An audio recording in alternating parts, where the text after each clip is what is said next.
I have to be honest, I've never seen a Walmart like this. Walk through a Walmart with Brendan O'Connell. I love this 1930s cartoon sort of image. And you may never look at the sprawling superstore. This is interesting.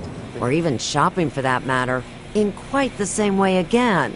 I notice colors, patterns. Somewhere between the frozen foods. I think Eggo has a beautiful brand. There's something very artful about it. The bananas. There's something just fascinating. And the endless rows of snacks and cereals. I love the Cheerios. I love the yellow. I love the logo, the typeset. O'Connell shops for something money can't buy. Inspiration. Sometimes it's the way the light hits off the apples or the pattern of the apples.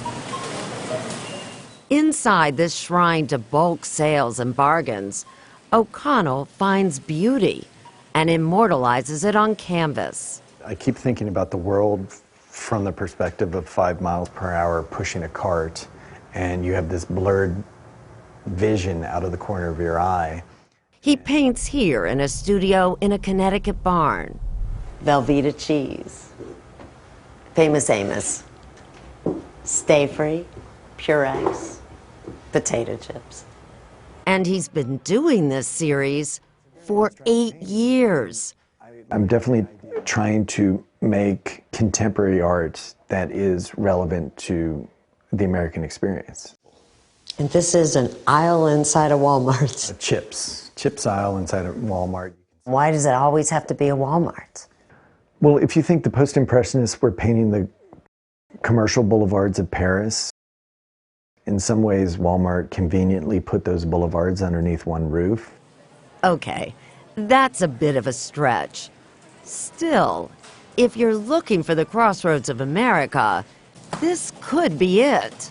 You come here and you're shopping next to someone who is Asian or someone who is African American or someone who is Latino, and there aren't that many spaces on Earth where that cohabitation exists. Wait, stop. O'Connell paints from photos he takes inside the stores. Could I end up in one of your paintings? You could be in my painting. But when he first started, he ran into trouble. What would happen when you went in to take pictures? The first time I went in, I got invited to leave. I took one picture, and 20 seconds later, someone tapped me on the shoulder and said, "If you're going to do that, you're going to have to leave." Not anymore. Walmart executives have had a change of heart. Today, one of O'Connell's works hangs prominently in the company's visitor center in Bentonville, Arkansas, where director Alan Dranow says the paintings put their stores in a new light. I don't see how it can't. When I go into the stores now, I look at them totally differently. I look at them in terms of color. And I often look at things, I say, you know, that would make a great Brendan O'Connell painting. But there may be a dark side to O'Connell's work. Depending on your point of view, these scenes inside Walmart are either reminders of our remarkable access to goods or our embarrassing excess of them. I'm not trying to make a political statement that is, you know, beat you over the head. But if you do a painting of 8 feet of Cheetos, some people interpret that politically, positive and negative. Which is why one critic described his work as both sweet and poisonous.